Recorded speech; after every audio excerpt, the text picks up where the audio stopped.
23% in UTI AMC. We are thankful to our 5,44,000 plus investors, both retail and institutional, for reposing their confidence in us. Let me share some of my thought on economy. After record fall of around 24% in first quarter in our GDP, RBI expects the GDP to decline by 9.8% in July-September quarter and by 5.6% in October-December quarter. However, better than expected data August onwards could provide hope for an upside in these projections. Rural sector growth, aided by good monsoon and pent-up demand due to festive season, is positive for AUM of beyond 30 cities, where UTI Mutual Fund has a very strong presence. So far as mutual fund industry is concerned, the mutual fund industry had a better September 2020 quarter as compared to the June 2020 quarter. During this quarter, the industry quarterly average AUM grew by rupees 2,976 billion or 12.1% from the June 2020 number. During this quarter, we added 27,603 billion AUM, primarily due to the recovery in equity market. During this quarter, the industry saw an inflow of rupees 232 billion, with equity category witnessing a net outflows of 89 billion. However, this negative flow in the equity category is more likely an aberration following the pandemic and its impact on the economy. As can be seen that despite the outflow in equity, the industry has added folios for 26 consecutive months. So far as UTI Mutual Fund is concerned, UTI quarterly average AUM as of September 2020 was rupees 1,552 billion as compared to rupees 1,336 billion as of June 2020 and rupees 1,542 billion as of September 2019. Our market share as of September 2020 has witnessed a growth and grew to 5.62% from 5.43% as of June 2020. UTI's quarterly average AUM exhibited better growth than the industry by growing at 16.1% during the quarter, as against the industry growth rate of 12.1%. Our market share in the actively managed equity and hybrid category of funds has also increased. The quarterly average AUM in the equity and hybrid category has increased from 521 billion in June 2020 to rupees 598 billion in September 2020. The net sales in this category, active equity plus hybrid, remain flattish with outflows of rupees 4.2 billion as compared to the outflow of rupees 250 billion for the industry. During the quarter, SIP are a core part of our sales focus. As of September 2020, our SIP AUM is rupees 112 billion, with 76% of the SIP book having a tenure of more than 10 years. UTI has invested over time to grow its retail branch network. Through its branches, business development associates, and mutual fund distributors, it has a multi-channel distribution network. It gives access to investors across 95% districts of our country. We are happy to share that as of September 2020, 24% of our monthly average AUM came from the beyond 30 cities, as compared to 16% for the industry, with our market share being 8.6% in beyond 30 cities. During the last 6 months, we have reopened our branch offices, which we call UTI Financial Center, in line with the respective government guidelines and Government of India guidelines. However, being an early adopter of technology, we were fully prepared for working from home, even during the peak of the lockdown.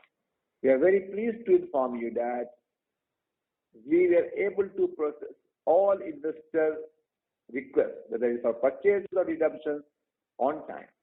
During the September quarter, more than 95% of our sales transactions were through digital mode as compared to 87% during the September 29 quarter. During the last 6 months, we have enabled complete electronic KYC for our investors, who can now complete their KYC processes completely online without any physical paperwork. We have also leveraged on our UTI Buddy application and UTI Mutual Fund application to provide a digital connect with our partners and investors respectively. As of September 2020, all our branches are operational, and we continue to service our 10.9 million folios through these branches as well as the online platform. Friends, UTI has a strong presence not only in the mutual fund business, but also in the portfolio management services, international business, alternate investment funds, and retirement solutions. With a 29% share in the retirement solution business, we have initiated steps on ESG, and UTI AMC as a group is a signatory to the United Nations Principles of Responsible Investing Framework. As of September 2020, our AUM grew by around 41% to 8,884 billion as compared to 6,291 billion as of September 2019. This does not include the mutual fund business. We are focused on growing our international business through distribution partnership, including co-branded and white label funds, and have been appointed as advisor to J. Saffrasan ESG Fund. We are also pleased to share that, in line with our efforts to expand the alternative investment fund, we have successfully completed the first close of UTI Structured Debt Opportunity Fund 2, which we manage under our subsidiary UTI Capital. Let me share with you about company financials. The previous financial year saw a growing uncertainty due to the emergence of COVID, which had impact on the market across the globe. However, during Q1 and Q2, the market has regained its position, which has helped UTI AMC to examine the financials. The consolidated profit before tax for the half year ended September 20 has increased by 13.90% to rupees 2,712 million as compared to 2,381 million for the first half ended September 19. Consolidated profit after tax for the half year ended September 20 was rupees 2,205 million as compared to 2,128 million for the half year ended September 19, resulting an increase of 3.35%. The PAT for the half year ended September 19 was arrived by applying the option of lower tax rate under Section 115 BAA of the Income Tax Act, which was introduced during the quarter ended September 30, 2019. The company got the benefit of deferred tax credit in September 2019. Our standalone operating profit margin as a percentage of AUM for the half year ended September 20 is 22 bips. 22 basis point as against 20 basis point for the year ended March 20. We have also showcased the slide giving breakup of our investment book in the presentation, which we have uploaded on the stock exchange website, and it is available for all of you. The board of directors in their meeting held on 20th September 2020 have recommended a dividend of rupees 7 per share for the financial year ended 31st March 2020, subject to the approval of the shareholders in the AGM. And this recommendation was also done in our April 2020 meeting. The revised dividend policy states that the board may declare a dividend equivalent to 50% or more of the PAT of the company. This policy will be applicable to pay out the dividend for the financial year 2021 onward.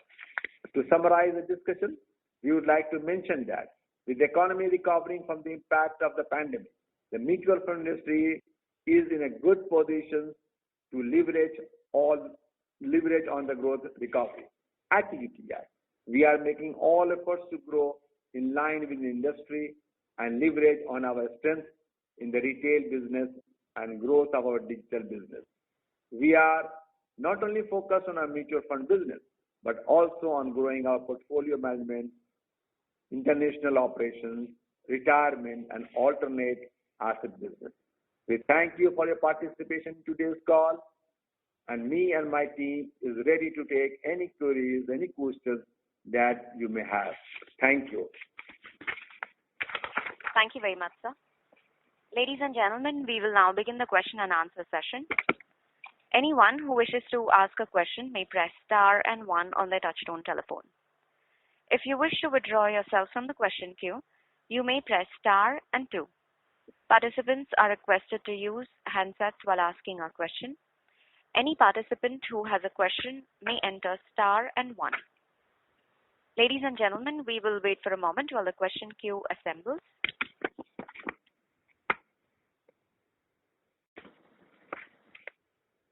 Our first question is from the line of Madhukar Ladha from HDFC Securities. Please go ahead. Hi everyone. Thank you for taking my question. I have a few of them. First, can you give a split of the quarterly average AUM in the different categories, debt, liquid, and others? May I request my colleague Vinay Lakhotia to take this question? Yeah. So for the September quarter average AUM or liquid fund, we had an AUM of around 45,051 crore. Pure equity fund is 39,291 crore. ETF and index fund 30,679 crore. Hybrid category of fund 20,474 crore, and income category 19,695 crore. So total quarterly average AUM for September quarter was 1,55,190 crores. And also, can you help me with the closing AUM in the different categories? Yeah. So as on 30th September, our closing AUM was 1,51,439 crore. The breakup of that, liquid is 39,719 crore. Equity 40,138 crore. ETF and index fund 31,248 crore. Hybrid 20,494 crore. And income fund 19,840 crore. Got it. Just the total number 1,51,000 you said, right? 1,51,439 crore. That's the closing number. Yes. Got it. Yeah, that's it. Average is 1,55,190. So on the expenses side, the employee expenses are pretty high, and our expense ratios are quite high. So first thing, what is the ESOP expenses in this quarter's number? And second, can you give us some guidance I know that there is sort of a voluntary retirement or some plan to cut the number of employees over the coming few years. So can you give us some guidance as to how much that cut can be and by what level these expenses can be cut down to, and what will be the timeline? What should we expect? So far as the SOP expenses are concerned, during this half year, we have made a provision of 17.66 crore. 17.66 crore is the provision for the SOP expenses. That was not there in the previous financial year. And as you know, this is a long-term incentive plan, and it is a very, very important investment. And this is also not a cash expenses, as you are aware about that. So yes. Far as the other line of expenses are concerned in employee cost, first of all, as you know, in the beginning of the year, you need to do the evaluations of your gratuity liability and other pension fund evaluation we are required to do. But it is basically evened out over the period of time. Third part is how we are going to manage costs aggressively on going forward. As we had presented earlier, and the large number of employees will be retiring over a period of time. That will help us to save substantial cost. At this particular point of time, I can only tell you that the UTI will be immensely benefited with the retirement, and we had inherited these employees, and also we are working with our NRC. We had an NRC meeting few days back. We will have a plan how do we increase the productivity of employees. That will help us to reduce the employee cost. Sir, can you put some numbers around, what sort of reduction can there be in employee costs over the next 2-3 years? How, in terms of number of employees, how many will retire? Vinay, in 3 years, how many people are retiring? 85. Over the 4 years, it will be around 250 people. Over the 4-year period, over 4.5 and 5 years, we will be retiring around 250 plus people. And will we not be replacing them? Will we not be replacing them, or? Most of them will not be replaced. As you know, we have a large number of class 3 non-managerial staff, and this non-manager staff is not required to be replaced, number one. Number two, the senior relationship manager which we have, we may have to replace, but those folks will be replaced with a low-cost employees. As we had mentioned in our presentation earlier, last year we appointed 150 management trainees, and this year we have already appointed 50 management trainees at a very low cost. So these recruitment will help us to offset costs, and we are not required to substitute all 250 employees. Vinay, you want to add? Please go ahead. No, Madhukar, we highlighted during our roadshow these 250 employees, even after the replacement cost, which will be mostly in form of a management graduate, we see a cumulative saving of roughly around 70 crore over a period of 4 years. And thereafter, the annualized saving after a period of 4 years could be anywhere in the range of around 10 to 15% of our employee cost. Okay, got it. Understood. Sir, you've given some SIP numbers, and those are gross flows. Now, by gross flows, are these like before the check bounce, or is it before any redemption of SIP AUM? What does that exactly mean? These are net realization, Madhukar. Net realizations, okay. Yeah. And lastly, sir, on the on your overseas investments and sort of offshore fund investments and venture funds, so these are our own funds, right? Just wanted to clarify on that. Come again. Can you just rephrase your question? So we have about 283 crores invested in offshore funds, and we have about 287 crores invested in venture funds. These are our own funds, right? No, this investment is in our subsidiary companies, so far as UTI International is concerned, and that company has made the investment in our fund IDEF. So far as venture fund is concerned, these are the investment in our funds, Ascent Capital Fund and the other funds. Yeah, these are our own funds. We have not given any third party to manage the fund. And these will be primarily equity?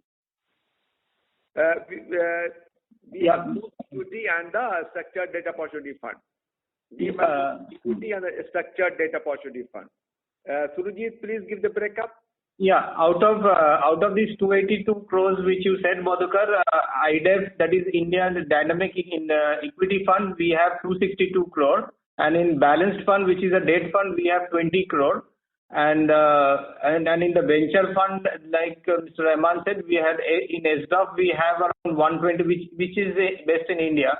SDOF we have 128 crore, and Ascent Fund we have around 96 crore. IIDF we have 71 crore. These are all venture funds. SDOF, Ascent, and IIDF is venture fund. Madhukar is our own fund. It is not the third party. Right. Mr. Lada? That's it from my side. I'll rejoin the queue. Yeah. Thank you very much. We'll take a next question from the line of Amresh Mishra from HSBC. Please go ahead. Hello, am I audible? Hello? Yes, you are. Yeah, sir. please go ahead. Yeah. Amresh. Yeah, so just two questions from my side. Thanks for clarifying on the dividend policy and good performance in this quarter. I just wanted to check, sir, with you. You said at least 50% or 50%. Why I'm asking this is in the context of your two other listed peers, which are there, two larger AMCs. Their dividend payout has been significantly high, and we are not a cash guzzling business. We throw up a lot of cash, and we already have 2,500 to 2,600 crores of cash on the books. So in that context, sir, this 50%, do you think it is at least, or do you think you should be, increasing this number? If you can comment on that. No, the policy is very clear. Minimum 50%. Minimum. It's not maximum. The policy is very clear, Amresh. It is a minimum 50%. Okay. The policy. Thank you very much. Side, and also the RSP we have said is minimum 50%. Hope it clarifies. Okay. That's very good. It will be good if you can just give a press release or something like that on that. And the other thing, sir, is on your employee expenses. To the previous question, if we look at, we are running roughly at about 95 crores per quarter, per quarter kind of a run rate right now.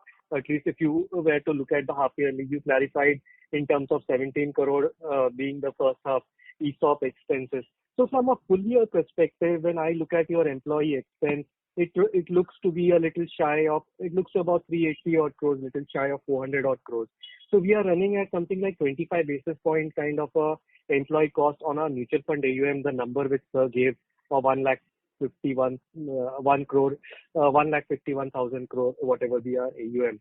In that context, sir, I know that in the long term we have this plan of reducing 70 crores, but our peers are running at 15-18 basis. Is there any other plan apart from this retirement and all that, wherein this can match up to our peers? Anything else you would like to comment on that? That's all from my side. Thank you very much. This is the two-pronged strategy which we have. If we increase our AUM, and that is our plan, and if we go up, then this cost will anyway be reduced, on that particular basis. And also we have a plan to rationalize our manpower, right? I can only give you this directionally. I just want to let you know. Yeah. We are going to rationalize and right size our manpower requirement. Okay. But our strategy is not only to right size, but also to increase our high yielding AUM, equity, hybrid, and high yielding fixed income products. So both the strategy we are concurrently following. Amrit, hope I answered the question. Yes, sir. Yes, that is fine, sir. So in that context, just one thing I was just observing, like although in liquid we have kind of gained back market share. If you see from the month of March 20 onwards. But in the debt side, our market share is still struggling. Like we are at 4.3%. We were roughly at about 7% when I look at your numbers.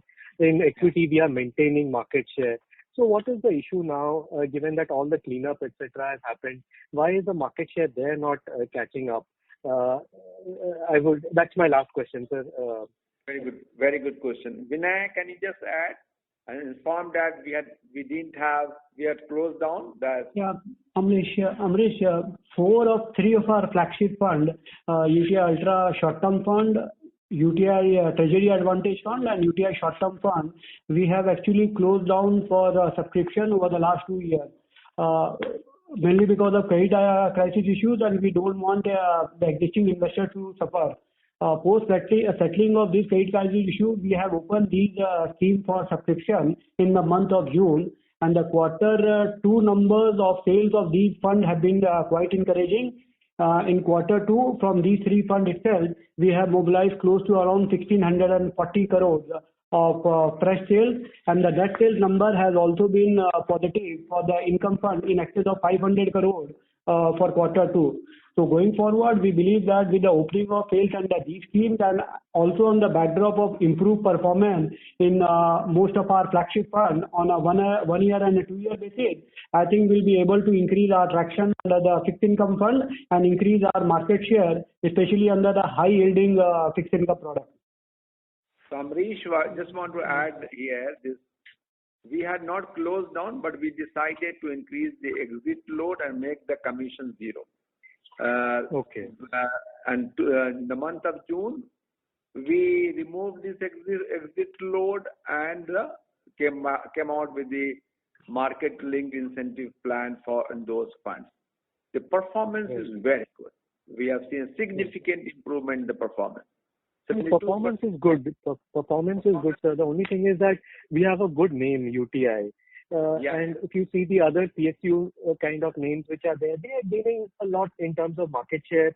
So our name, it is not that we lack in terms of in anything. So I was just curious that we have lost market share, but here there is no gain in market share. So that was where I was coming from. We have been losing the market share till June, but if you see the September quarter, in this segment also, we have added that. And I also would like to clarify that we have never been a PSU. The PSU shareholders had investment here, which has become now is a completely there. Yeah, now Tiro is the biggest investor. Yeah, Tiro is the biggest. So we have never been a PSU, though PSU shareholders had companies have been shareholders in our company. And therefore, I would like to submit very humbly, performance is on the right side, and the market share on between June and September quarter has increased, and we will continue to work hard. Yes, sir. Thank you. Please give a press release in terms of your formal dividend policy. So that's a feedback. I think press release is given. Sandeep, just take care about that. And yes, that minimum dividend payout which you said. Yeah, it's important to be very clear about this dividend policy. Okay. Yeah. Yeah. I'm very clear as a CEO because, as you know, Amrish, I transited from CFO to CEO. So I'm very clear about the importance of the dividend. Yeah. Okay, so thank you very much for taking my question. All the best to you. Thank you. Next. Thank you. Our next question is from the line of Nidhesh Jain from Investec Capital. Please go ahead. Thanks for the opportunity, sir. Sir, first, can you share the distribution mix of equity-oriented AUM in terms of bancassurance, IFAs, national distributor, and direct? Vinay? Yeah. So for equity and hybrid fund, IFA constitute roughly around 60% of our overall AUM. The banks and national distributor is just around 10%, and direct is 30% of our overall AUM for equity and hybrid fund. And so, what is the plan to increase the share of banks in our distribution mix, and how is the traction there? I will take this question. Basically, most of our schemes were not on the platforms of the key banks. I'm happy to share with you our schemes are now on the platform of all the banks which distributes our product. So on the equity side, with great performance which we have, as you know, we are witnessing a traction from the investors and the distributors community. Similarly, our fixed income fund performance has also been considerably improved and witnessing a traction. We are revisiting our business development associates and partnership with the banks like BOB, CT, PNB, SDFC, Axis and all. And with our performance on our side, and we have got a good pricing advantage, very good servicing standard, brand UTI and reach, we will definitely be improving our market share and tractions in the high yielding equity and the fixed income products. Sure. Thank you, sir. And secondly, sir, on the operating expenses, we have seen significant reduction on a YOY basis. So what part of this operating expenses reduction is structural and what is because of lockdown and COVID-related transient sort of operating expenses reduction? Mr. Saha? Yeah. Actually, we as an institution, we have taken initiatives in all the line items of the cost items. In fact, we invested in the training and development related practices as well as assisted. We have never kept away from all these activities. We are all looking at our operating model. I have now moved to a paperless document management system, which is helping us significantly to reduce our costs on the printing, stationery, and even in the courier cost. With the virtual meetings becoming a new normal scenario, we expect the trend to continue going forward too. We have seen savings in our travel cost also. We have also negotiated the rents with the landlords of our branches, and we have been able to save around almost 1.5 to 2 crores in the first half. And another thing is what initiative we have taken is that many of our new initiatives we are analyzing on a zero-based budgeting for opening our new offices and other cost expenditures. So this has overall helped us to reduce the cost. We have been aggressively managing the cost, administrative cost. If you see our data for last 10 years, you will find that we have always outperformed the inflation index. The employee cost is different, which we have explained to you, but administrative cost has always been well under control. So one time could be you can relate like the pandemic travel cost with them. But rental cost negotiation we have started before pandemic, and that is giving us a lot of savings. So sir, this quarterly run rate of 37 crore is sustainable number, or you expect it to increase as business picks up? It is very much sustainable number. Sure. That's it from my side, sir. Thank you.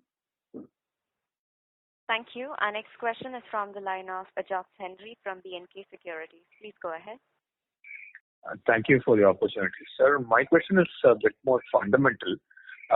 We have a very good share among B30, and given that we are allowed to charge slightly higher commissions, so shouldn't our yields be operating yields be always higher compared to competition, or are we passing the difference completely to the distributors? So how should I be seeing that? Vinay?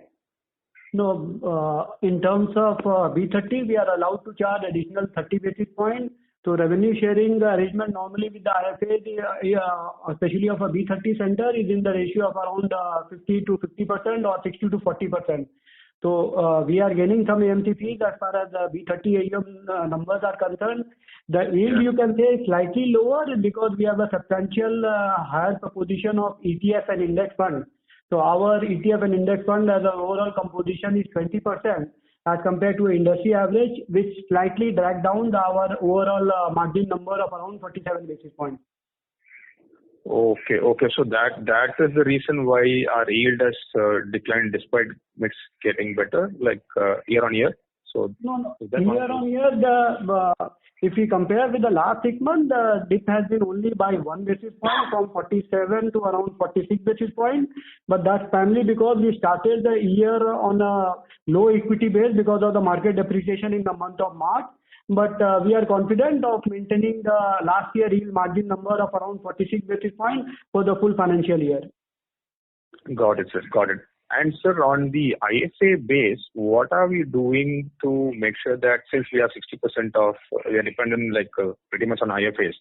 So what are we doing to make sure that they remain committed to us? Mr. Sandeep Samsi, Yes. our head of strategy. Yeah. Yes. So as you are aware that IFAs are a bulwark of our whole distribution network. We enjoy very good relations with our IFAs and have been doing that over the years. One of the important pillars is that IFAs, the relations that we have developed over the years with the IFAs, especially through our branches as well as through our business development associates, have been very strong. So going forward also, we feel that these relations will continue and they will help to gain AUM. And UTI, very importantly, one part which is there is that UTI in the past also, when there was a cut in the commission, we were one of the few AMCs which did not pass on the cuts to the distribution community. So that has also helped us to strengthen our relations with the IFA. Okay, understood, sir. That's it from me. So that was very helpful. Thank you. Thank you. Our next question is from the line of Vinod Rajamani from HSBC. Please go ahead. Yeah. So thank you for taking my question, sir. So on slide 18, you presented this net sales for the company on a quarterly basis. So can you give those details for the industry as well? Vinay? Which number? The quarterly net sales which you have presented on slide 18. No, I don't. We have a AUM number, net sale number for the industry. Right now, it's not available with us. Okay, that's fine. But these are for if I get the industry numbers and take your numbers, I should be able to get the any market share gains in flows and all, right, from this. Okay. I can give you for the full half year number. Quarterly, I don't have. Half year number will do. That is also fine. Okay, just a minute.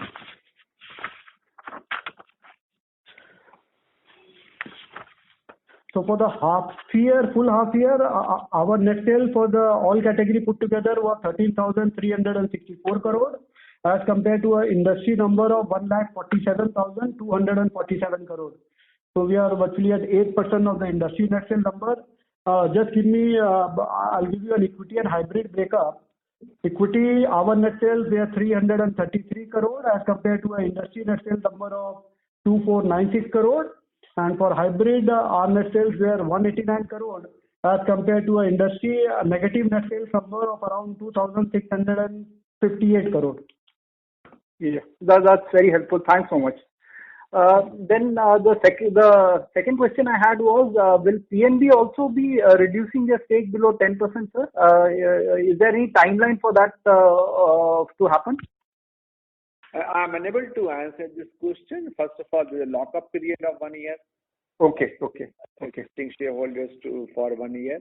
And that is the prerogative of the PNB to decide.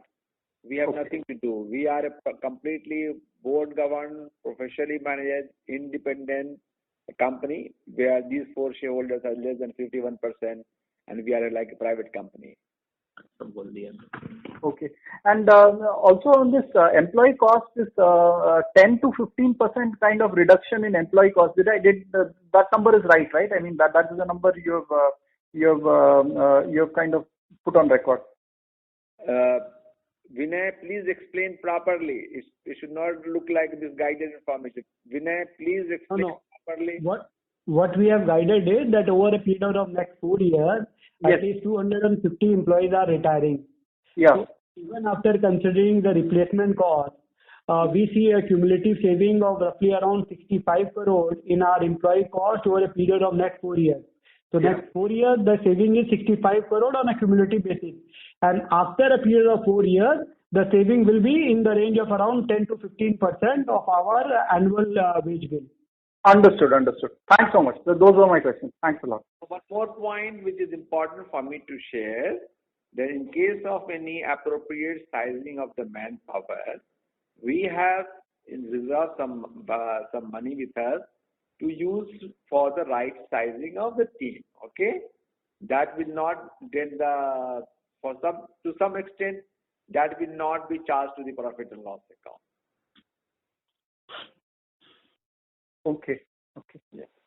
Okay. Thank you so much, sir. Thank you. Our next question is from the line of Ravin Kurwa from ICICI Securities. Please go ahead.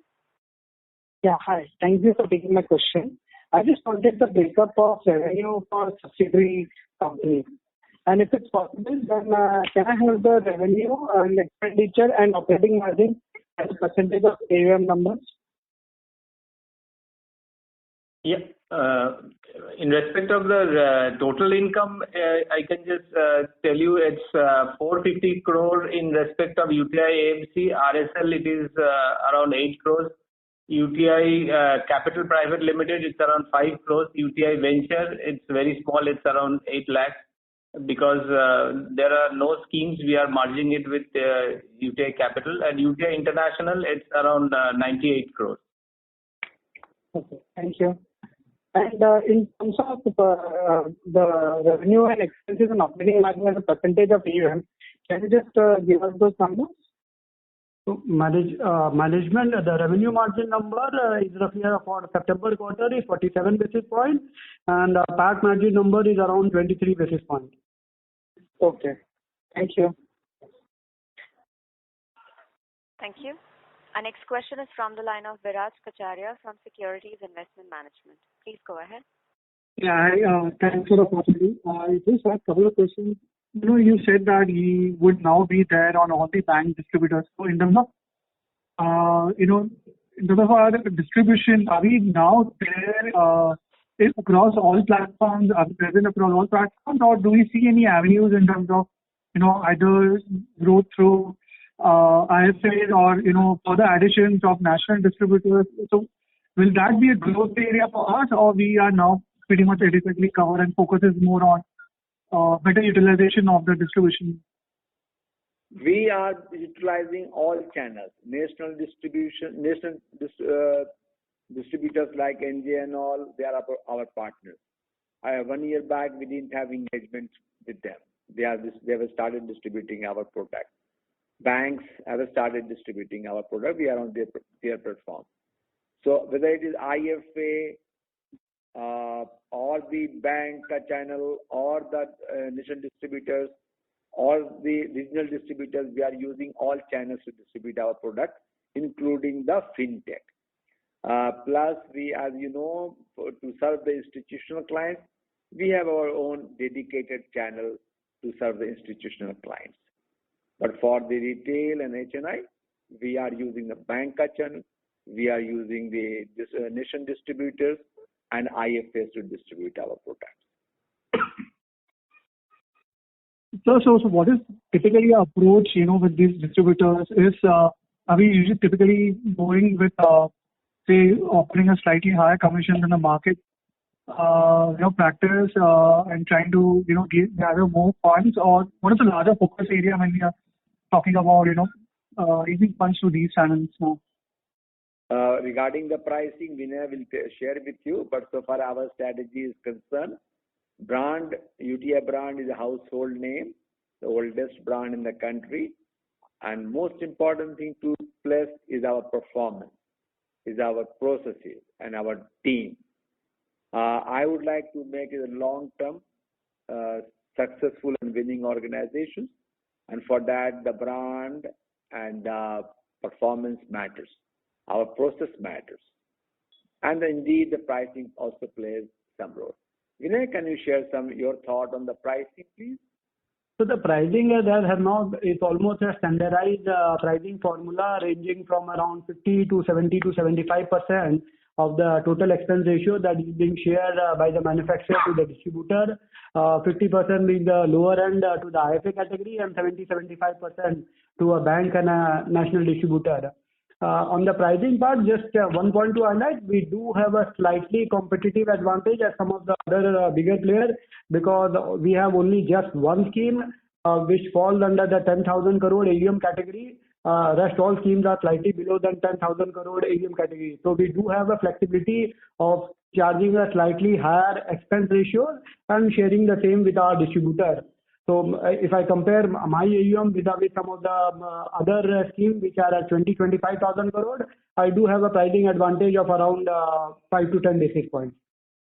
Okay. And this 50 to 70%, sharing which we talked about with IFA distributors, how does that compare with the industry now?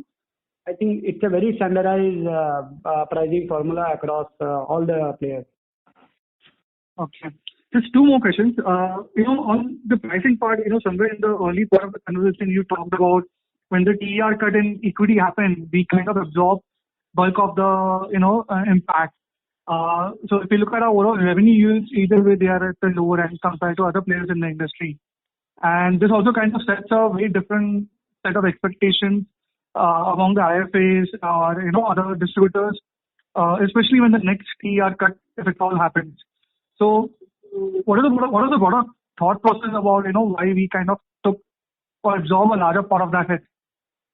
Hey, let me slightly correct it.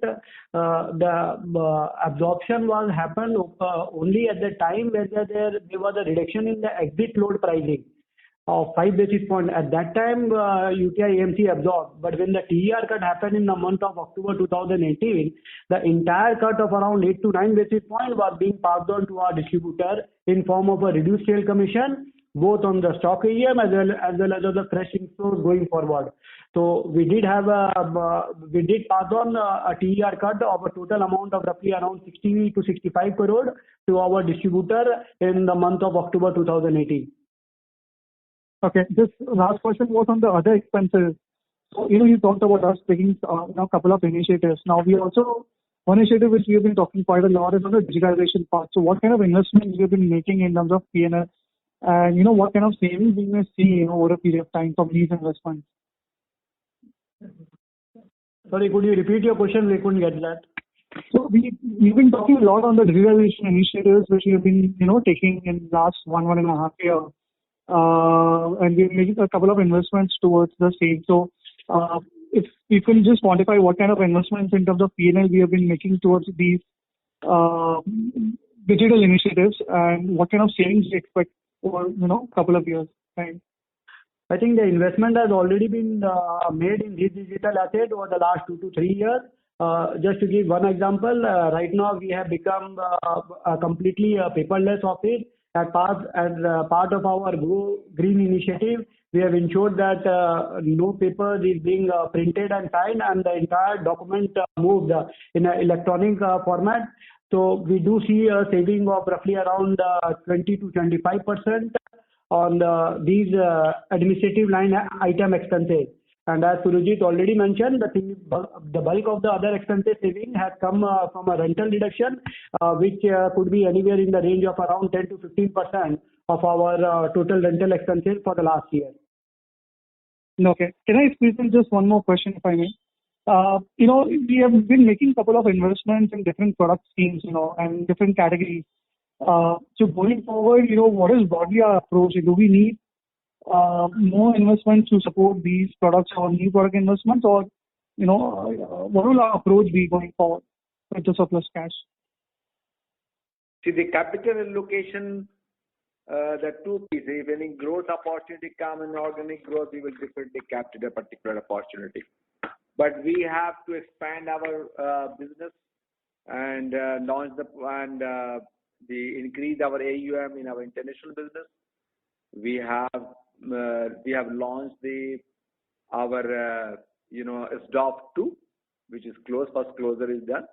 We have given some commitment to them, to our debt fund.